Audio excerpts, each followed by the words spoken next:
আসসালামু আলাইকুম সবাইকে। আশা করি সবাই ভালো আছেন, সুস্থ আছেন। আজকে খুবই গুরুত্বপূর্ণ একটি বিষয় আলোচনা করব, যেটা ইতিমধ্যে আপনারা ভিডিও থাম্বনেল দেখে বুঝতে পেরেছেন। আজকে আমাদের আলোচনার বিষয় হচ্ছে, আপনি যদি বর্তমানে বাংলাদেশের সিটি ব্যাংকে 1 লক্ষ টাকা জমা রাখেন, সেক্ষেত্রে 1 মাসে, 3 মাসে এবং 6 মাস এবং সর্বোচ্চ 1 বছর পর্যন্ত যদি আপনি টাকা জমা রাখেন, সেক্ষেত্রে আপনি কত টাকা করে প্রফিট পাচ্ছেন, আজকে প্রত্যেকটি বিষয় কিন্তু আমাদের এই ভিডিওতে জানতে পারবেন। ওকে, প্রথমত দেখতে পাচ্ছেন যে আমরা সিটি ব্যাংকের একটি ওয়েবসাইটে চলে আসছি। অনেকে প্রশ্ন করেন যে আমরা যে প্রফিট রেটগুলো আপনাদেরকে বলি বা যে রেটগুলো দেওয়া হয় সেগুলো আমরা কোত্থেকে পাই।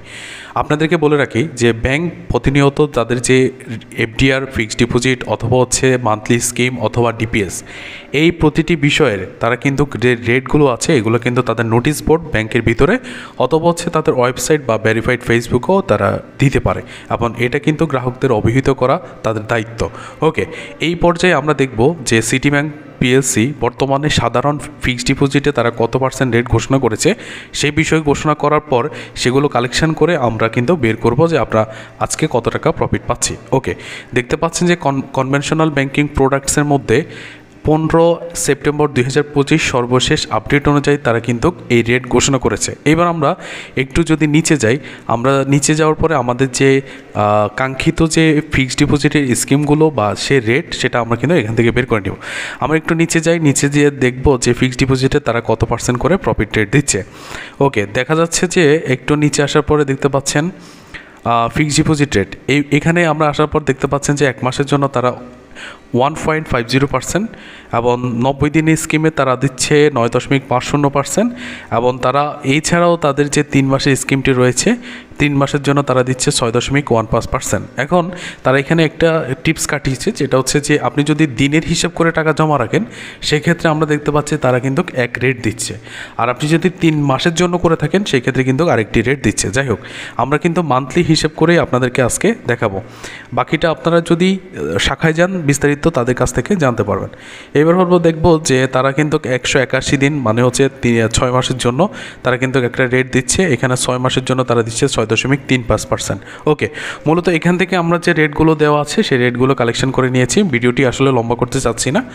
তো এইখান থেকে রেটগুলো কালেকশন করার পর আমরা চলে যাব যে আমাদের যে ক্যালকুলেটর আছে এখানে আসার পরে আমরা দেখব যে 1 লক্ষ টাকা তারা যেহেতু বলছে 1.50 এবং 6.35% তাদের 3 মাসের জন্য, তারা সেই ক্ষেত্রে আমরা বের করব যে প্রথমত তারা কত টাকা দিচ্ছে। তো আমাদের অ্যামাউন্ট হচ্ছে 1 লক্ষ টাকা। আমরা 1 লক্ষ টাকা নিলাম এখান থেকে। এবার হচ্ছে ইন্টু দিব, দেওয়ার পর 1.50% আমাদেরকে বলছে কিন্তু তারা প্রফিট দিবে। সেক্ষেত্রে আমরা 1.50% দেওয়ার পরে সমান দিলাম, দেখতে পাচ্ছেন 1500 টাকা। এই 1500 টাকা কিন্তু হচ্ছে আমার 1 বছরের প্রফিট। এখন এখান থেকে আমাদেরকে বের করতে হবে 1 মাসের মুনাফা। সেক্ষেত্রে আমরা 12 দিয়ে ভাগ করার পর দেখতে পাচ্ছেন যে 125 টাকা।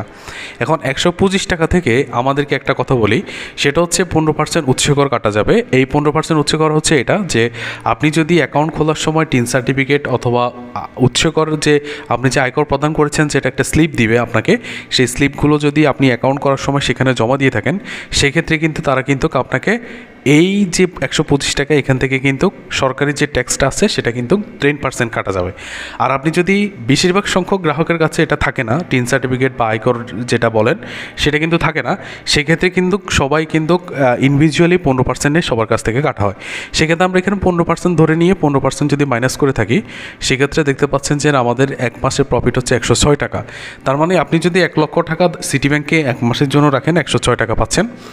এবার আপনি যদি 3 মাসের জন্য রাখেন, তারা বলছে কি 1 লক্ষ টাকা আমরা এখানে আমাদের প্রফিট 1 লক্ষ টাকা দিলাম, 3 মাসের জন্য তারা আমাদেরকে প্রফিট দিচ্ছে কিন্তু 6.35%। 6.35% তারা প্রফিট দিচ্ছে। তারা বলছে, দুঃখিত, তারা 6.15% কিন্তু তারা 3 মাসের জন্য দিচ্ছে।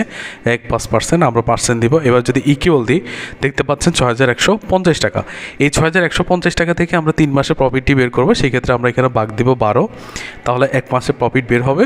এই 1 মাসের প্রফিট সাথে আমরা 3 যদি গুণ করে দিই, সেক্ষেত্রে কিন্তু আমাদের 3 মাসের প্রফিটটি বের হয়ে যাচ্ছে 512। দুঃখিত, আমরা আবার দিচ্ছি 512 দিব আমরা প্রথমে। আমাদের 1 মাসের প্রফিট হচ্ছে 512 ইন্টু হচ্ছে আমাদের 3। এবার আমরা যদি 3 দিয়ে থাকি, দেখতে পাচ্ছেন যে 1534 টাকা। এই 1534 টাকা থেকে আমরা যদি 15% উৎসকর বাদ দিয়ে থাকি, সেক্ষেত্রে আমরা 3 মাসে 1300 টাকা পাচ্ছি। তার মানে আপনি যদি 1 লক্ষ টাকা 3 মাসের জন্য সিটি ব্যাংকে রাখেন, সেক্ষেত্রে কিন্তু আপনি 1300 টাকা প্রফিট পাচ্ছেন। ঠিক আছে, আর বাকিগুলো আমরা না বের করে আপনাদেরকে সরাসরি ক্যালকুলেশনগুলোতে নিয়ে যাচ্ছি। দেখতে পাচ্ছেন যে এখানে আমরা যে আগে থেকে ক্যালকুলেশনগুলো বের করে রেখেছি, এগুলো এখানে কিন্তু বসাই দেব। বসানোর পরে দেখতে পাচ্ছেন যে আমরা যে ক্যালকুলেশনগুলো এতক্ষণ পর্যন্ত করেছি, এগুলো কিন্তু আমরা এখানে বসিয়ে দিয়েছি। এবার হচ্ছে আমাদের কাজ হচ্ছে, আমরা আপনাদেরকে বলি, সেটা হচ্ছে যে 1 লক্ষ টাকা আপনি যদি রাখেন, আমরা বলেছিলাম যে 15% অথবা 10% কাটা যাবে। ইন্ডিভিজুয়ালি কিন্তু আমরা এখানে 15% ধরে নিয়েছি। 1 মাসের জন্য আপনি যদি রাখেন সিটি ব্যাংকে, সেক্ষেত্রে 106 টাকা পাচ্ছেন। আপনি যদি 3 মাসের জন্য রাখেন 1360 টাকা পাচ্ছেন। আপনি যদি 6 মাসের জন্য রাখেন তাহলে 2498 টাকা। আপনি যদি 1 বছরের জন্য রাখেন তাহলে 5398 টাকা পাচ্ছেন। এবার আরেকটি বিষয় এখানে কিন্তু আমরা বলে রাখি, সেটা হচ্ছে যে মুনাফার রেট যদি পরিবর্তন হয়, আপনার লাভের পরিমাণ কিন্তু পরিবর্তন হবে। এবং ব্যাংকগুলোর রেট সবসময় কিন্তু এক থাকে না, তাই অবশ্যই আপনাকে নতুন রেট সম্পর্কে আপনাকে জেনে নিতে হবে। এই কথাটাই কারণে বলছি, আপনারা ইতিমধ্যে জানেন যে বাংলাদেশের যতগুলো ব্যাংক আছে, প্রত্যেকটি ব্যাংক কিন্তু তাদের বছরের মাঝখানে অথবা বছরের শুরুতে বা বছরের শেষে তারা কিন্তু একটা প্রফিট রেট ঘোষণা করে থাকে, যে ডিপিএস বা হচ্ছে এফডিআর বা মান্থলি স্কিমগুলোর উপরে। এখন আপনি যদি দেখেন যে তাদের যে নতুন রেট আসছে, সেই রেট অনুযায়ী যদি তারা এখানে পরিবর্তন করে থাকে, আজকে যে রেট ঘোষণা করেছে সেই রেট যদি আগামী 2 মাস পরে পরিবর্তন করে, সেই ক্ষেত্রে কিন্তু আমাদের এখানে যে রেটগুলো বের করেছি আমরা, এই রেটের সাথে কিন্তু অ্যাকুরেট হবে না। তখন আবার ভিডিওর কমেন্ট বক্সে এসে আপনারা কিন্তু বলতে পারেন যে আপনার ভিডিওর সাথে মিলছে না। এই কথাটা বলা যাবে না, কারণ হচ্ছে প্রতিনিয়ত ব্যাংকের যে আপডেট আছে সেগুলো সম্পর্কে আপনাকে জানতে হবে, যে ব্যাংকে আছেন না কেন। তো আজকে যেহেতু সিটি ব্যাংকের বিষয়ে আলোচনা করেছি, অবশ্যই সিটি ব্যাংকের ওয়েবসাইট থেকে আমরা কালেকশন করেছি বর্তমান রেট। আগামী 2 মাস পর বা 3 মাস পরে সিটি ব্যাংকে যদি পরিবর্তন করে, সেক্ষেত্রে পরিবর্তন আসবে। ওকে, এবার হচ্ছে আপনি আরেকটি বিষয় বলি, সেটা হচ্ছে যে আপনি যদি 3 মাস বা 6 মাসের জন্য করেন, এই বিষয়টি অনেকেই জানেন না। মনে করেন আপনি 3 মাসের জন্য করছেন, যদি 3 মাসের জন্য করার পর আপনি যদি 1 মাসের মাথায় টাকাগুলো প্রয়োজন হয় বা 2 মাসের মাথায় টাকাগুলো প্রয়োজন হয়, তখন কিন্তু এই টাকাটা আপনি ভেঙে ফেলতে পারবেন। তবে মেইন পয়েন্টটা হচ্ছে এটা, যে আপনার সাথে যে ব্যাংকের 3 মাসের চুক্তি, আপনি যেহেতু বরখেলাপ করছেন, সেই ক্ষেত্রে কিন্তু আপনি মূল যে টাকাটা, সেই টাকাটা আপনি পাবেন, শুধুমাত্র লাভ পাবেন না। এই হচ্ছে বিষয়। আর আরেকটি কথা হচ্ছে যে আপনি 3 মাসের জন্য করেছেন বা 6 মাসের জন্য করেছেন, এখন 3 মাস পর আপনি কিন্তু লাভ উত্তোলন করেন নাই, এটা পরবর্তীতে আরও বাকি 3 মাসের জন্য অটোমেটিকলি রানিং হতে থাকবে। এমন হচ্ছে আপনি যদি মনে করেন যে আপনি এটা না ভেঙে শুধুমাত্র 3 মাস পর লাভ উত্তোলন করবেন, আপনি সেটাও পারবেন। এ ছিল আজকে এই যে মোট বিষয়। এছাড়া যদি আপনাদের কোনো বিষয়ে জানার থাকে, সেক্ষেত্রে অবশ্যই কমেন্ট বক্স খোলা আছে, সেখানে যাবেন।